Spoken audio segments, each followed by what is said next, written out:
नमस्कार विद्यार्थी मित्रांनो, नर्सेस गायडन्स पॉइंट यूट्यूब चॅनलमध्ये तुम्हा सर्वांचे पुन्हा एकदा स्वागत आहे। तर मित्रांनो, आजच्या व्हिडिओमध्ये आपण NMMC म्हणजेच काय नवी मुंबई महानगरपालिकेची स्टाफ नर्स पदाची जी परीक्षा होणार आहे तर त्याचे आपण PYQ स्टडी करणार आहोत। ओके, PYQ म्हणजेच काय प्रीवियस इयर क्वेश्चन्स। तर हे प्रीवियस इयर कोणत्या इयरचे आहेत मित्रांनो? 2018। ओके, तर 2018 मध्ये NMMC ची स्टाफ नर्स पदाची परीक्षा झालेली होती। ही परीक्षा एकूण 2 शिफ्टमध्ये झालेली होती। त्यापैकीची जी पहिली शिफ्ट होती मित्रांनो, सकाळी 10 ते 12च्या दरम्यान झालेला होता पेपर। तर त्या शिफ्टचा पेपर आपल्याकडे सध्या अवेलेबल आहे। सेकंड शिफ्टचा पेपर आपल्याकडे अवेलेबल नाही। ओके, ते मी अवेलेबल करण्याचा प्रयत्न करतोय मित्रांनो। ओके, तर आपण फर्स्ट शिफ्ट मध्ये क्वेश्चन्स डिस्कस करायला स्टार्ट केलेलं होतं। तर यापूर्वी मित्रांनो एकूण आपले 4 पार्ट्स कंप्लीट झालेले आहेत। ओके, प्रत्येक पार्ट मध्ये आपण 10 क्वेश्चन्स, ओके, तर असे एकूण 40 क्वेश्चन्स डिस्कस करून झालेले आहेत। ओके, प्रत्येक पार्टची लिंक आपल्याला डिस्क्रिप्शन बॉक्समध्ये मिळणार मित्रांनो। जर तुम्ही ते पार्ट्स बघितले नसणार तर डिस्क्रिप्शन बॉक्समध्ये दिल्या गेलेल्या लिंकवरती क्लिक करून ते व्हिडिओज बघू शकता। ओके, तर आजच्या व्हिडिओमध्ये म्हणजेच आजचा पार्ट कोणता असेल मित्रांनो? पार्ट 5। ओके, तर पार्ट 5 मध्ये अगेन आपण 10 क्वेश्चन्स डिस्कस करणार आहोत। तर क्वेश्चनचा सिरियल नंबर कोणता असेल मित्रांनो? Question number 41 to question number 50च्या मध्ये जेवढे काही क्वेश्चन्स आहेत ते सगळे क्वेश्चन्स आज या व्हिडिओमध्ये डिस्कस करणार आहोत। ओके, तर बघा या ठिकाणी तुम्ही बघू शकत असणार एक्झाम डेट। एक्झाम डेट काय होती? 18 नोव्हेंबर 2018 आणि शिफ्ट टाइम काय होता मित्रांनो? 10 ते 12 PM। ओके, क्लियर आहे। तर आता आपण कोणत्या क्वेश्चनकडे वळूयात? Question number 41। ओके, तर या ठिकाणी तुम्हाला कोणता क्वेश्चन दिसतोय? Question number 41। क्वेश्चन नंबर 41 मध्ये काय म्हटलेलं आहे? The total number of bones that made up the axial skeleton is. Okay, तर बघा मित्रांनो, आपल्याला क्वेश्चन मध्ये काय म्हटलेलं आहे की एक्झियल स्केलेटन मध्ये एकूण किती बोन्स प्रेझेंट असतात? बघा, आपला स्केलेटन जो असतो तो किती प्रकारचा असतो? 2 प्रकारचा। एक तर एक्झियल स्केलेटन असतो मित्रांनो आणि दुसरा कोणता असतो? अपेंडिक्युलर। ओके, कोणता असतो? अपेंडिक्युलर स्केलेटन। ओके, तर एक्झियल स्केलेटन आणि अपेंडिक्युलर स्केलेटन मिळून आपल्या शरीरातील एकूण हाडांची संख्या किती असते? एकूण बोन्स किती असतात? 206 206 बोन्स असतात। ओके, त्यापैकी काही बोन्स एक्झियल असणार आणि काही बोन कोणते असणार? अपेंडिक्युलर असणार। ओके, तर कोणते बोन अपेंडिक्युलर आहेत आणि कोणते बोन एक्झियल आहेत आणि त्यांचा नंबर कोणता आहे ते सुद्धा आपण 1 बाय 1 जाणून घेऊया। ओके, तर बघा या ठिकाणी हेडिंग मध्ये काय दिसतंय? Axial skeleton. Okay, axial skeleton मध्ये किती बोन्स आहेत? टोटल 80 बोन्स आहेत। ओके, कोणते कोणते आहेत? स्कल मध्ये किती बोन आहेत? एकूण 14। त्यापैकीचे क्रॅनियम मध्ये 8 बोन आहेत आणि फेस मध्ये 14। 8 अधिक 14 केल्यास किती होतात? 22 होतात। ओके, त्यानंतर हायोइड बोन असतो, तो सुद्धा एक्झियल स्केलेटन मध्ये येणार। हे किती बोन आहेत मित्रांनो? 1 बोन असतो। त्यानंतर आहे ऑडिटरी ऑसिकल्स, म्हणजे कानामध्ये जे बोन्स असतात मित्रांनो, प्रत्येक कानामध्ये 3 बोन्स। ओके, कोणते कोणते असतात? मॅलियस असतो। ओके, त्यानंतर कोणता असतो? इनकस असतो आणि स्टेप्स। ओके, प्रत्येक कानामध्ये 3 बोन, तर असे 2 कानाचे किती होणार? 6 बोन होणार। त्यानंतर वर्टेब्रल कॉलम, जो आपला स्पायनल कॉलम असतो त्यालाच आपण वर्टेब्रल कॉलम म्हणतो। यामध्ये एकूण हाडं किती असतात? 26 असतात। त्यानंतर थोरॅक्स, ओके, जे आपली छातीचा जो एरिया असतो त्यामध्ये स्टर्नम बोन 1 असतो आणि रिब्स किती असतात? 12 रिब्स असतात। त्याच्यात डबल आपण करणार, पेअरमध्ये असतात मित्रांनो, तर हे किती होणार? 24। ओके, म्हणजे त्यांची संख्या किती होत आहे? टोटल 25 होत आहे। तर असे म्हणजे एक्झियल बोनचा जर विचार केला तर असे किती आहेत मित्रांनो? टोटल 80 बोन्स आहेत। ओके, आणि तुम्हाला काय सांगितलेलं होतं मी? एक्झियल स्केलेटन सांगितलं होतं आणि अपेंडिक्युलर। एक्झियल स्केलेटन म्हणजे काय मित्रांनो? बघा या ठिकाणी जसं आपण इमेज काढण्याचा जर प्रयत्न केला तर ओके, या ठिकाणी जो एवढा जो एरिया दिसतोय मित्रांनो, हा जो सरळ उभा जो एरिया दिसतोय तर याला कोणता एरिया म्हणणार आपण? एक्झियल एरिया म्हणणार।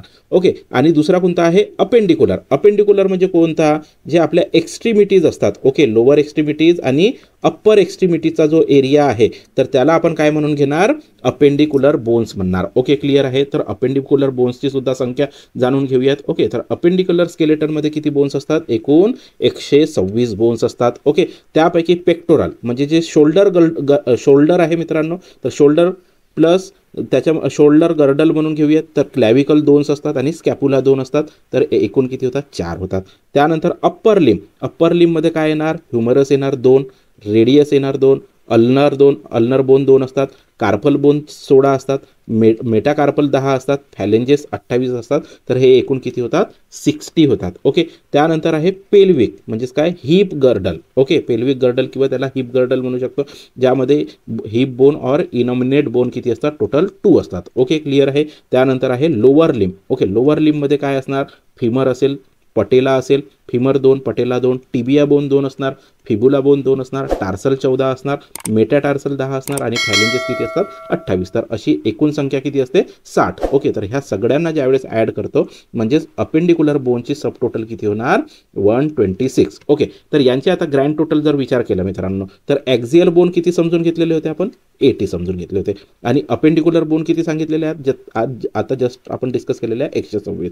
ओके, तर ह्या सगळ्यांची ज्यावेळेस आपण टोटल करणार तर टोटल बोन किती होतात आपल्या बॉडीमध्ये 206 बोन्स होतात. ओके, क्लिअर आहे. तर आपल्याला क्वेश्चनमध्ये काय विचारण्यात आलेला होता ॲक्झियल बोनची संख्या विचारण्यात आलेली होती. तर ॲक्झियल बोन किती असतात 80 असतात म्हणून सांगितलेलं आहे. तर आपल्याला ऑप्शन बी मध्ये 80 दिसून येत आहे. ओके, याचऐवजी जर अपेंडिक्युलर जर विचारलं असतं तर अपेंडिक्युलरची संख्या 126 असते, तर त्यावेळेस आपला आन्सर ऑप्शन डी झाला असता. परंतु क्वेश्चनमध्ये ॲक्झियल बोन विचारलेला आहे, तर ॲक्झियल बोनची संख्या किती आहे 80 आहे. तर याचा आन्सर आहे ऑप्शन बी. ओके, क्लिअर आहे. तर आता नेक्स्ट क्वेश्चन बघूयात. नेक्स्ट क्वेश्चन आहे मित्रांनो question number 42. Choose the closest meaning word to the word fugitive. Okay, तर हा जो वर्ड दिलेला आहे फ्युजिटिव्ह जो वर्ड दिलेला आहे तर त्याच्या एकदम जवळच्या अर्थाचा जो कोणता शब्द असेल तो आपल्याला फाइंड आउट करायचा आहे. तर बघा फ्युजिटिव्ह जो वर्ड आहे त्याचा जर आपण मराठीमध्ये जर मिनिंग समजून घेतला तर मिनिंग काय होणार मित्रांनो फ्युजिटिव्हचा मिनिंग होतो फरार. ओके, काय होतो फरार होणे किंवा पळून गेलेला जो व्यक्ती असतो त्याला फ्युजिटिव्ह म्हणणार किंवा जो क्षणिक असतो 2 मिनिटासाठी थांबत नाही तर आणि गायब होऊन जातो तर त्याला आपण काय म्हणत असतो फ्युजिटिव्ह. ओके, तर त्याला क्लोजेस्ट मिनिंग वर्ड कोणता असेल बघा या ठिकाणी ऑप्शन ए मध्ये काय दिसतंय इनोव्हेटिव्ह. इनोव्हेटिव्हचा अर्थ काय होतो मित्रांनो नाविन्यपूर्ण, जो नवीन आपण काहीतरी शोधून काढलेला असतो त्याला आपण इनोव्हेटिव्ह म्हणतो. त्यानंतर आहे ऑप्शन बी रन अवे म्हणजे पळून जाणे. बघा या ठिकाणी मी काय सांगितलेलं होतं फ्युजिटिव्हचा आणि मिनिंग काय सांगितलं होतं फरार होणे किंवा पळून जाणे किंवा क्षणिक सांगितलेलं होतं. तर याचा आन्सर काय असेल ऑप्शन बी असेल. त्यानंतर होता इन्व्हॉल्व होणे म्हणजे काय होते एखाद्या ठिकाणी आपण गुंतून असतो तर त्याला आपण काय म्हणणार इन्व्हॉल्व होणे. आणि शॅडो म्हणजे काय होते मित्रांनो जी आपली सावली असते त्यालाच आपण शॅडो म्हणत असतो. परंतु आपल्याला फ्युजिटिव्हचा अर्थ विचारलेला होता तर फ्युजिटिव्हचा काय असेल रन अवे असेल. तर क्वेश्चन नंबर 42चा आन्सर काय होता ऑप्शन बी. ओके, त्यानंतर क्वेश्चन आहे मित्रांनो क्वेश्चन नंबर 43. क्वेश्चन नंबर 43 मध्ये काय म्हटलेलं आहे the correct order in which phagocytosis occurs. बघा या प्रकारचा आपण आधी सुद्धा प्रश्न समजून घेतलेला आहे जो आपण PYQची सिरीज स्टार्ट केलेली होती मित्रांनो. तर त्यामध्ये पहिल्या पार्टमधला जो पहिला प्रश्न होता ज्यामध्ये तुम्हाला मी सेल मेम्ब्रेन ट्रान्सपोर्ट शिकवलेला होता किंवा समजावून सांगितलेला होता तर त्यामध्ये 2 ट्रान्सपोर्ट मेकॅनिझम सांगितलेले होते मित्रांनो. एक सांगितलं होतं पिनोसायटोसिस आणि दुसरा काय सांगितलेलं होतं फॅगोसायटोसिस. पिनोसायटोसिसलाच आपण सेल ड्रिंकिंग म्हणतो. ओके, आणि दुसरा काय म्हटलेलं होतं फॅगोसायटोसिस. तर फॅगोसायटोसिसला आपण काय म्हणणार सेल एनगल्फिंग म्हणणार. ओके, तर आपल्याला आता क्वेश्चन कशावरती विचारण्यात आलेला आहे फॅगोसायटोसिस वरती विचारण्यात आलेला आहे. ओके, तर ही फॅगोसायटोसिस प्रोसेस जी असते ही काय असते नेमकी किंवा कशी होते. ओके, अशा प्रकारचा आपल्याला प्रश्न विचारण्यात आलेला आहे. तर बघा ही जी आपली सेल आहे मित्रांनो ओके मॅक्रोफेज आहे आपला. तर मॅक्रोफेज काय करते किंवा जी आपली WBC असते तर ही काय करेल मित्रांनो हे स्वतःच्या वरती असं एक फॉल्स लेअर फॉर्म करतो. ओके, त्याला आपण काय म्हणणार सुडोपोडिया म्हणणार. ओके, हा जो निळ्या कलरमध्ये दिसतोय हा काय आहे फॉल्स लेअर आहे मित्रांनो. ओके, तर यालाच आपण सुडोपोडिया म्हणतो. ओके, तर हा सुडोपोडिया केव्हा ॲक्टिवेट होतो मित्रांनो जेव्हा आपल्या बॉडीमध्ये कोणताही फॉरेन अँटीजनची एंट्री होते. ओके, कोणत्याही फॉरेन अँटीजनची एंट्री होणार जसा हा फॉरेन अँटीजन आहे तर याची ज्यावेळेस किंवा बॅक्टेरिया म्हणून घेऊयात तर बॅक्टेरियाची ज्यावेळेस एंट्री होणार तर त्यावेळेस काय होणार मॅक्रोफेजेसवरती सुडोपोडिया फॉर्म होणार किंवा फॉल्स मेम्ब्रेन फॉर्म होणार. तर या फॉल्स मेम्ब्रेनचा काम काय आहे की हे जे बॅक्टेरियाज आपल्या बॉडीमध्ये एंटर झालेले आहेत त्यांना हा अट्रॅक्ट करायचा काम करतो. हा काय करेल स्वतःकडे यांना अट्रॅक्ट करून घेणार. ओके, स्वतःकडे अट्रॅक्ट केल्यानंतर हा काय होणार मित्रांनो हा एकामेकाला जाऊन चिटकून जाणार. कसं चिटकणार तर बघा या प्रकारे आपली ह्युमन सेल आहे किंवा जे WBCs वगैरे असतात मॅक्रोफेजेस असतात या प्रकारे असणार आणि याच्यावरती काय आहे हा सुडोपोडिया तयार झालेला आहे. तर बेसिकली हा स्टिकिंगचा काम करतो आणि याला अट्रॅक्ट करण्याचा काम करतो. याला अट्रॅक्ट केल्यानंतर हा काय होणार मित्रांनो याच्यासोबत अटॅच होणार. ओके, अटॅच झाल्यानंतर आपली जे मॅक्रोफेज आहे हा स्वतःचा साईज चेंज करतो. ओके, काय करेल स्वतःचा साईज चेंज करेल. तर स्वतःचा साईज कसा चेंज होणार मित्रांनो या प्रकारे स्वतःचा साईज चेंज होणार. ओके, क्लिअर आहे. बघा तुम्ही इमेजकडे लक्ष द्या. मी इमेज कोणत्या पद्धतीने काढत आहे तर ओके, तर या पद्धतीने काय होणार मॅक्रोफेजेसचा साईज चेंज होणार आणि याच्यामध्ये कोण अटॅच झालेला आहे फॉरेन अँटीजन किंवा बॅक्टेरिया अटॅच झालेला आहे. ओके, तर अशा प्रकारे काय होणार या ठिकाणी रीज फॉर्म होणार. ओके, काय होणार रीज फॉर्म होणार. तर या रीजलाच आपण काय म्हणत असतो या रीजला आपण फॅगोझोम म्हणतो. ओके, याला आपण काय म्हणणार फॅगोझोम म्हणणार. ओके, तर या फॅगोझोमची डेप्थ जी असते ती अजून अजून इन्क्रीज होणार. जसं जसं बॅक्टेरिया आतमध्ये जाणार तसं तसं काय होणार मित्रांनो, या फॅगोझोमची जी डेप्थ आहे ती इन्क्रीज होणार. ओके, या पद्धतीने काय होणार, आता ही डेप्थ इन्क्रीज होणार. ओके, तर बघा परत तुम्ही इमेजकडे लक्ष द्या मित्रांनो, तर कशी इमेज काढण्याचा प्रयत्न करत आहोत. तर ओके, तर या पद्धतीने आता काय झालेलं आहे, बॅक्टेरिया आतमध्ये आलेला आहे. जेव्हा या पद्धतीने बॅक्टेरिया आतमध्ये येतो तर हा फॅगोझोम काय करत असतो मित्रांनो, लायझोजाईमचा प्रोडक्शन करत असतो. ओके, बेसिकली आपली जी सेल असते, मॅक्रोफेज असते, ही काय करणार, लायझोजाईमचा प्रोडक्शन करणार आणि याला पूर्णपणे असा कव्हर करून घेण्याचा प्रयत्न करेल. ओके, कव्हर झाल्यानंतर मित्रांनो आता काय होणार, हे पूर्णपणे कव्हर होऊन जाणार आणि जी बाहेरची जी अँटीजन होता किंवा जी बॅक्टेरिया होता तो काय झालेला आहे, आता आपल्या मॅक्रोफेजेसच्या आतमध्ये गेलेला आहे. ओके, तर मॅक्रोफेजेसच्या आतमध्ये गेल्यानंतर काय होणार मित्रांनो, इथे जो लायझोझोम तयार झालेला आहे, हा लायझोझोम वेरियस टाईपचे एन्झाईम सिक्रेट करेल किंवा हा लायझोझोम सुद्धा एक प्रकारचा एन्झाईम आहे मित्रांनो. तर ह्या जे बॅक्टेरियल सेल आहे तर याला हा काय करेल, डायजेस्ट करण्याचा काम करेल आणि डायजेस्ट म्हणजे किल करून याला काय करेल, डायजेस्ट करून टाकणार आणि यांना ज्यावेळेस मग वेस्ट प्रॉडक्ट तयार होणार तर ह्या वेस्ट प्रॉडक्टच्या स्वरूपात त्याला बाहेर सुद्धा काढून घेणार. तर ही जी ऑल टुगेदर प्रोसिजर आहे मित्रांनो, तर याला आपण काय म्हणत असतो, फॅगोसाइटोसिस म्हणत असतो. ओके, तर हाच आपल्याला सिक्वेन्स विचारलेला आहे. तर सगळ्यात आधी काय होणार, bacteria attach to pseudopodia. Okay, तर आपल्याला कुठे कुठे बॅक्टेरिया अटॅच टू सुडोपोडिया दिसून येतोय बघा. ऑप्शन ए मध्ये जर बघितलं तर यामध्ये म्हटलेलं आहे bacteria attach to pseudopodia.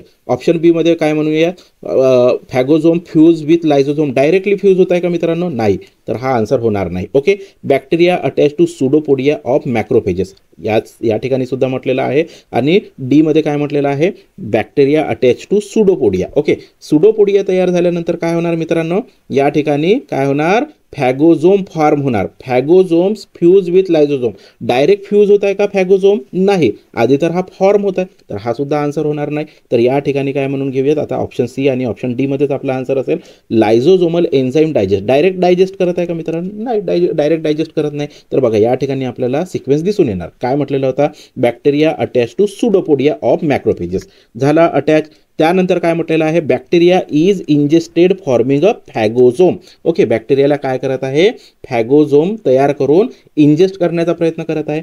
Okay, phagosome fuse with the lysosome. त्यानंतर फॅगोझोम कशाने फ्यूज झालेला आहे, लायझोझोमने फ्यूज झालेला आहे. त्यानंतर lysosomal enzymes digest the ingested material. Okay, जो काही इंजेस्टेड मटेरियल होता, जो बॅक्टेरिया आतमध्ये गेलेला होता, त्याला काय करेल, डायजेस्ट करण्याचं काम करेल आणि digested products are release from the cell. Okay, जे वेस्ट प्रॉडक्ट असतात ते काय होतात, सेलमधून बाहेर निघतात. तर याचा आन्सर काय असेल, ऑप्शन डी असेल. ओके, तर फॅगोसाइटोसिसची प्रोसेसर कशी असते हे आता मी यामध्ये डिस्कस केलेली आहे किंवा एक्सप्लेन केलेली आहे. तर क्वेश्चन नंबर 43चा आन्सर काय होता, ऑप्शन डी होता. नेक्स्ट क्वेश्चन बघूयात मित्रांनो.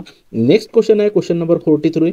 खालील वाक्यप्रचारांचे अर्थ ओळखा. तर बघा या ठिकाणी एक वाक्यप्रचार दिलेला आहे, त्याचा आपल्याला अर्थ ओळखायचा आहे. कोणता वाक्यप्रचार आहे मित्रांनो, गोंधळून जाणे. ओके, तर गोंधळून जाणे, एखाद्या सिच्युएशन आपल्यासमोर जर कठीण सिच्युएशन आली तर त्यावेळेस आपण काय होतो, गोंधळून जातो. तर त्यामध्ये मनात मांडे डायरेक्ट आपण खच्चीकरण होऊन जातो का, नाही, तर हा होणार नाही. वभरा करणे असं काही असते नाही. त्यानंतर आहे बुचकळ्यात पडणे. तर बघा एकदम सिमिलर आपल्याला दिसून येत आहे की ज्यावेळेस आपण एखाद्या सिच्युएशनमध्ये फसतो तर त्यावेळेस आपण एक वर्ड यूज करतो, बुचकळ्यात पडणे. ओके, तर गोंधळून जाण्याचाच अर्थ काय होणार, बुचकळ्यात पडणे. ओके, तर क्वेश्चन नंबर 44चा आन्सर काय असेल, ऑप्शन सी असेल. नेक्स्ट क्वेश्चन बघूयात मित्रांनो. नेक्स्ट क्वेश्चन आहे question number 45. The neurons with 2 processes attach to their cell body are called as. Okay, तर बघा आपल्याला क्वेश्चनमध्ये काय म्हटलेलं आहे की ज्या एक सेल बॉडी आहे आणि सेल बॉडीला 2 प्रोसेसेस अटॅच्ड केलेले आहेत, तर अशा टाईपच्या न्यूरॉनला आपण काय म्हणणार. तर हा जो क्वेश्चन आहे मित्रांनो, आपण याला इमेज फॉर्ममध्ये समजून घेण्याचा प्रयत्न करूयात. ओके, तर ज्यावेळेस अटॅच बॉडी किंवा अटॅच प्रोसेसचा विचार केला तर यामध्ये 4 टाईपचे न्यूरॉन्स असतात किंवा 4 टाईप्स आपल्याला बघायला भेटतात. कोणते कोणते 4 टाईप्स आहेत ते सुद्धा बघून घेऊयात. तर बघा या ठिकाणी आपल्याला काय दिसून येत आहे, एक युनिपोलर दिसून येत आहे, एक बायपोलर दिसून येत आहे, त्यानंतर सुडो युनिपोलर दिसत आहे आणि मल्टीपोलर दिसून येत आहे. ओके, क्लिअर आहे. तर बघा ही काय आहे मित्रांनो, याला आपण काय म्हणून घेणार, बॉडी म्हणून घेणार. ओके, आणि हा जो दिसतोय तुम्हाला याला आपण एकतर एक्सटेन्शन म्हणू शकतो किंवा मग याला प्रोसेसिंग म्हणू शकतो. ओके, काय म्हणू शकतो, एक्सटेन्शन म्हणू शकतो किंवा मग प्रोसेसिंग. तर या या बॉडीमधून किती प्रोसेसिंग तुम्हाला दिसत आहेत? फक्त सिंगल प्रोसेसिंग दिसत आहे, म्हणून याला आपण काय म्हटलेलं आहे? युनी. युनीचा मिनिंग काय होते मित्रांनो? सिंगल होतो, वन होतो. ओके, तर यामध्ये आपल्याला किती दिसत आहे? एकच दिसत आहे. आणि हे काय आहेत? डेंड्राइट आहेत. ओके, याला आपण काय म्हणून घेणार? डेंड्राइट्स. ओके, काय म्हणून घेणार याला आपण? डेंड्राइट्स. तर बघा, बेसिकली बॉडीमधून एकच न्यूरॉइड. ओके, हा जो एक्सटेन्शन आहे याला आपण न्यूराइट सुद्धा म्हणू शकतो. ओके, किंवा प्रोसेस म्हणू शकतो. तर हा सिंगल न्यूरॉइड किंवा एक्सटेन्शन किंवा प्रोसेस निघणार आणि त्याला काय असणार? डेंड्राइट्स अटॅच असणार. ओके, त्याचप्रमाणे आता या ठिकाणी एक बॉडी दिसत आहे मित्रांनो, आणि याच्यामधून किती एक्सटेन्शन निघताना दिसत आहेत? 2 एक्सटेन्शन निघताना दिसतात, म्हणून याला आपण काय म्हटलेलं आहे? बायपोलर. 2 पोलवरती, हा एक पोल झाला अप्पर पोल आणि हा लोअर पोल झाला मित्रांनो. तर लोअर पोलमधून एक एक्सटेन्शन निघालेलं आहे आणि अप्पर पोलमधून एक एक्सटेन्शन निघालेलं आहे. तर याला आपण काय म्हणणार? बायपोलर म्हणणार. ओके, त्यानंतर आहे सुडो युनिपोलर. सुडोचा मिनिंग काय होतं मित्रांनो? फेक होतं. ओके, तर युनिपोलर म्हटलेलं आहे. तर सिंगल पोलवरती दिसतोय का आपल्याला? नाही. तर बघा, याच्यामधून एकच एक्झॉन निघणार. या बॉडीमधून काय होणार? एकच एक्झॉन निघणार, परंतु हा एक्झॉन जो असेल तो 2 याच्यामध्ये स्प्लिट होणार. ओके, इकडे वरती एक स्प्लिट होताना दिसत आहे आणि खाली एक स्प्लिट होताना दिसत आहे, म्हणजे बेसिकली याच्यात 2 ब्रँचेस तयार होत आहेत. ओके, क्लिअर आहे. तर त्याला आपण काय म्हणत असतो? सुडो युनिपोलर म्हणत असतो. आणि त्यानंतर आहे मित्रांनो मल्टीपोलर. ओके, तर मल्टीपोलरमध्ये काय होणार?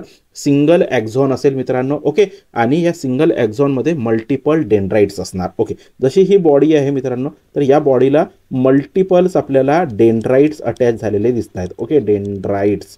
तर याला आपण काय म्हणून घेणार? मल्टीपोलर म्हणून घेणार. ओके, तर क्वेश्चनमध्ये काय विचारण्यात आलेलं होतं मित्रांनो? The neuron with 2 processes attach to their body. Okay, 2 processes attach आहेत, तर त्याला आपण काय कन्सिडर करणार? त्याला आपण बायपोलर कन्सिडर करणार. बघा, हा इकडे एक अटॅच झालेला आहे आणि दुसरा अटॅच झालेला आहे, तर त्याला बायपोलर म्हणून घेत आहोत. ओके, बरोबर की नाही? तर याचा आन्सर काय असेल मग? बायपोलर असेल. ओके, तर आपल्याला बायपोलर कोणत्या ऑप्शनमध्ये दिसत आहे? ऑप्शन ए युनिपोलर नाही, ऑप्शन बी एक्झॉनिक नाही, ऑप्शन सी मल्टीपोलर नाही, ऑप्शन डी बायपोलर. ओके, तर या ठिकाणी सुद्धा सिंपल तुम्ही लॉजिक लावू शकत होता मित्रांनो. 2लाच आपण काय म्हणू शकतो? बाय म्हणू शकतो. तर बायपोलर, 2 पोल्स आहेत. ओके, तर सरळ सरळ असं सुद्धा लॉजिक लावता येत होता. तर नेक्स्ट क्वेश्चन बघूयात.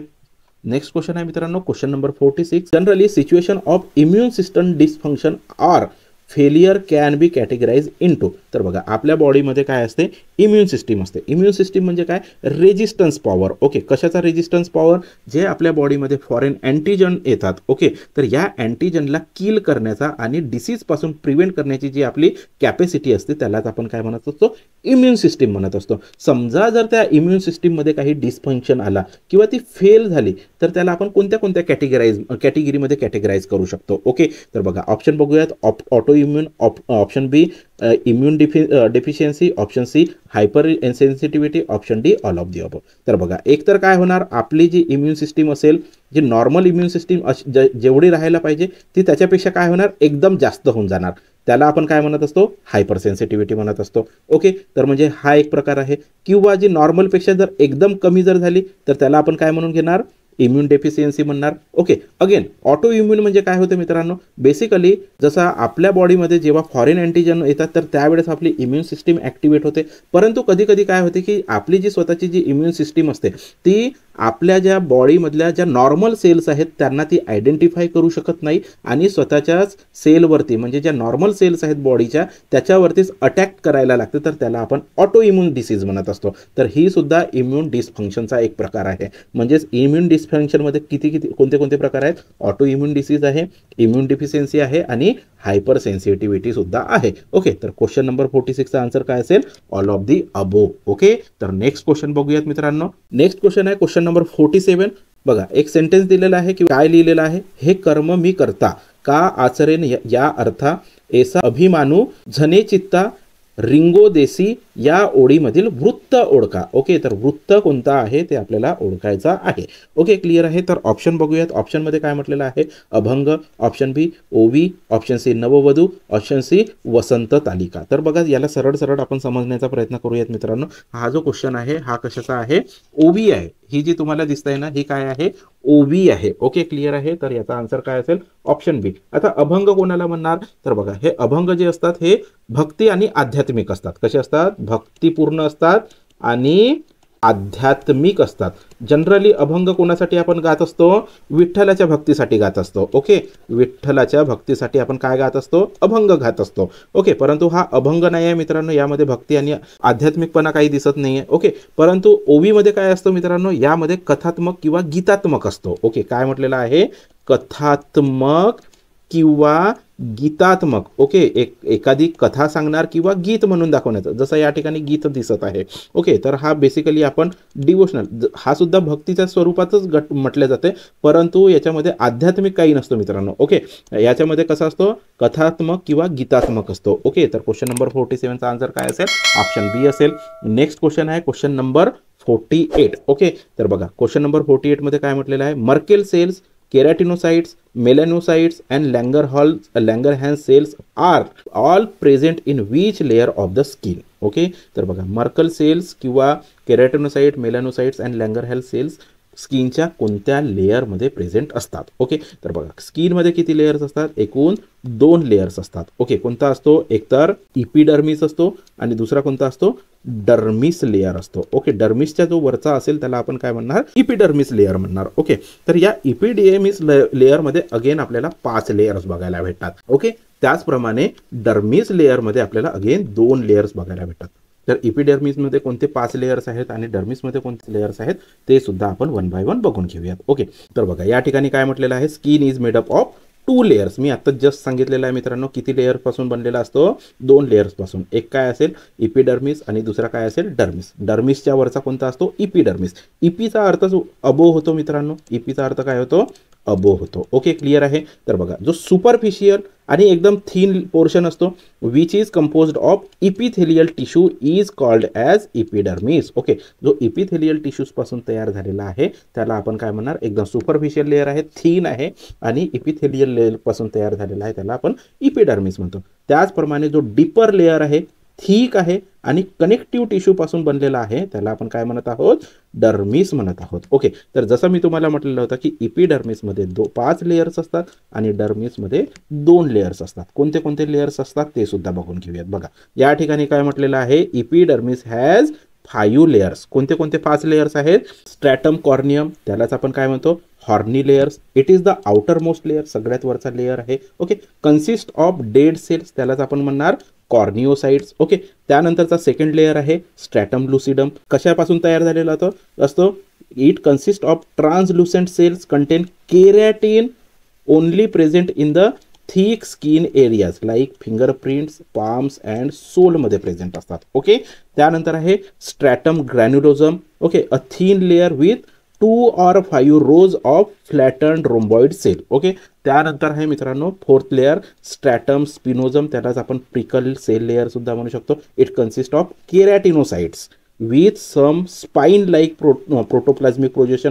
ओके, अशा स्पाइन सारख्या प्रोटोप्लाझ्मिक प्रोजेक्शन्स असतात मित्रांनो या लेअरमध्ये. ओके, क्लिअर आहे. त्यानंतर आहे 5वा layer stratum बॅझेल or stratum germinativum. Okay, तर it is the deepest layer, consist of cuboidal or columnar keratinocytes and involved in rapid cell division like stem cells. Okay, clear आहे. आणि त्यानंतर काय म्हटलेलं होतं मित्रांनो?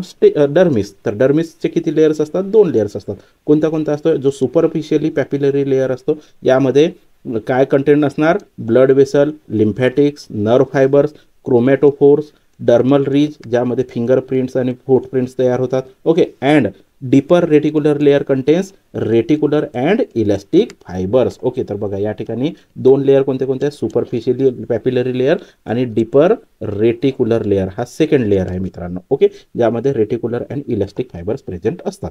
परंतु आपल्याला प्रश्नामध्ये काय म्हटलेला होता की मर्कल सेल्स किंवा केरॅटिनोसाइट्स, मेलॅनोसाइट, लँगरहॅन्स कोणत्या लेअरमध्ये प्रेझेंट असतात? कोणत्या लेअरमध्ये प्रेझेंट असणार? बघा आताच बघितलेलं होतं. बघा या ठिकाणी जसा तुम्हाला दाखवून घेतो की बघा केरॅटिन, बघा हे केरॅटिनोसाइट्स, तर ऑब्व्हियसली हे इपिडर्मिस लेअरमध्ये दिसून येत आहे. किंवा अजून काय म्हटलेलं होतं? बघा या ठिकाणी केरॅटिनोसाइट्स म्हटलेलं होतं किंवा मर्कल सेल्स वगैरे म्हटलेलं होतं. जर हे सगळे कुठं दिसत आहेत? आपल्याला इपिडर्मिस लेअरमध्ये दिसत आहेत. ओके, तर ऑप्शन बघूयात मित्रांनो. ऑप्शनमध्ये काय म्हटलेलं आहे? Option A epidermis. तर बघा या ठिकाणीच आपल्याला आपला ऑप्शन भेटलेला आहे इपिडर्मिस. ओके, तर नेक्स्ट क्वेश्चन बघूया मित्रांनो. नेक्स्ट क्वेश्चन आहे क्वेश्चन नंबर 49. खालीलपैकी कोणता धातू त्याच्या अतिशुद्ध स्वरूपात सर्वाधिक द्रवण भवनाचा बिंदू ज्या बिंदूपाशी घन पदार्थ वितळतात तो उष्ण तापमानाचा बिंदू दर्शवतो. ओके, तर इंग्लिशमध्ये समजून घेऊयात, मराठीमध्ये खूप कठीण जात आहे. Which of the following metal in its purest form has highest melting point. Okay, तर असा कोणता मेटल आहे त्याचा जर आपण प्युरेस्ट फॉर्ममध्ये जर आपण त्याला तपासला आणि त्याचा मेल्टिंग पॉईंट जर आपण असेस केला तर सगळ्यात जास्त मेल्टिंग पॉईंट भेटणार. ओके, तर ऑप्शन आहेत copper, option B tungsten, option C iridium, option D nickel. Okay, तर बघा या ठिकाणी जर आपण कॉपरचा मेल्टिंग पॉईंट जर बघितला मित्रांनो तर हा किती असतो, जवळपास 1085 डिग्री सेल्सिअस. ओके, टंगस्टनचा जर आपण या ठिकाणी मेल्टिंग पॉईंट बघितला तर हा किती असतो, 3422 डिग्री सेल्सिअस. त्यानंतर आहे मित्रांनो इरिडियम. इरिडियमचा जर आपण मेल्टिंग पॉईंट बघितला तर हा किती असतो, जवळपास 2446 डिग्री सेल्सिअस. आणि त्यानंतर आहे निकेल. तर निकेलचा मेल्टिंग पॉईंट किती असतो, जवळपास 1455 डिग्री सेल्सिअस. तर यामध्ये सगळ्यात जास्त कशाचा दिसून येतोय, टंगस्टनचा दिसतोय. किती दिसतोय, 3422 डिग्री सेल्सिअस दिसतोय. ओके, म्हणून याला बघा आपल्या घरी जे बल्ब येतात, ओके, जे 60 वॅटचे जे बल्ब येतात त्यामध्ये असा एक छोटासा मायन्यूट तार असतो. हा कशापासून तयार झालेला असतो मित्रांनो, टंगस्टन पासून तयार झालेला असतो. का बरं टंगस्टन पासून तयार केलेला असतो, कारण की त्या ठिकाणी हीट येणार, हीटमुळे तो मेल्ट झाला नाही पाहिजे, लवकर मेल्ट झाला नाही पाहिजे. दॅट्स वाय आपण त्या ठिकाणी टंगस्टनचा वायर यूज करत असतो किंवा टंगस्टनचा तार यूज करत असतो. ओके, क्लिअर आहे. तर क्वेश्चन नंबर 49 चा आन्सर काय असेल, ऑप्शन बी टंगस्टन. ओके, तर नेक्स्ट क्वेश्चन बघूया. नेक्स्ट क्वेश्चन आहे मित्रांनो क्वेश्चन नंबर 50. खालील वाक्प्रचार पूर्ण करा. ओके, विषाची रिकामी जागा न घेणे. ओके, ऑप्शन ए परीक्षा, ऑप्शन बी चव, ऑप्शन सी बाटली, ऑप्शन डी कुपी. कुपी म्हणजे काय, छोटीशी जी बॉटल असते त्याला आपण कुपी म्हणतो. बॉटल मोठ्या साईजची जर असेल तर बॉटल. चव आणि परीक्षा. ओके, तर आपण विषाची चव घेऊन बघतो का, म्हणजे विष का खाण्यासारखी वस्तू असते का, म्हणजे जसं आपण घेतलं चमच्यामध्ये आणि खाऊन बघितलं, नाही ना, तर चव तर होणार नाही. बॉटली का नेहमी आपण जवळ म्हणजे केसाला तेल लावण्याची जशी बॉटली घेऊन ठेवतो तसं विषाची बॉटली घेऊन ठेवणार आहोत का, किंवा कुपी घेऊन ठेवणार आहोत का, नाही. तर आपण विषाची परीक्षा नाही घेऊ शकत. विष खूप डेंजर असतो, माणसाचा जीव सुद्धा जाऊ शकतो. ओके, क्लिअर आहे. तर क्वेश्चन नंबर 50चा आन्सर काय असेल, ऑप्शन ए असेल. ओके, तर विषाची परीक्षा न घेणे असं होणार. ओके, क्लिअर आहे. तर बघा मित्रांनो, या व्हिडिओमध्ये म्हणजे जो आपण PYQ सिरीज, ओके, NMMCची जी PYQ सिरीज बघत आहोत तर त्याचा हा पार्ट 5 होता मित्रांनो. तर या पार्ट 5 मध्ये एकूण 10 क्वेश्चन्स आपण डिस्कस केलेले आहेत. ओके, तर अशा प्रकारे आपले एकूण पार्ट 1, पार्ट 2, पार्ट 3, पार्ट 4 आणि पार्ट 5 मिळून असे 50 क्वेश्चन्स डिस्कस झालेले आहेत. ओके, तर मित्रांनो हा व्हिडिओ कसा वाटला ते मला कमेंट बॉक्समध्ये नक्की कळवा. जर मित्रांनो हा व्हिडिओ आवडला असेल तर व्हिडिओला लाईक करा. तसेच मित्रांनो हा व्हिडिओ तुमच्या इतर मित्रमैत्रिणींना सुद्धा शेअर करा. तसेच मित्रांनो नर्सेस गायडन्स पॉईंट यूट्यूब चॅनलला सुद्धा सबस्क्राईब करा. मित्रांनो चॅनल सबस्क्राईब केल्यानंतर बेल आयकनला प्रेस करायला विसरू नका, जेणेकरून येणाऱ्या सर्व व्हिडिओंचा नोटिफिकेशन तुम्हाला तुमच्या मोबाईलवरती इझिली भेटणार. तर मित्रांनो भेटूया नेक्स्ट व्हिडिओमध्ये नेक्स्ट पार्टसोबत. तेव्हापर्यंत जय हिंद, जय महाराष्ट्र.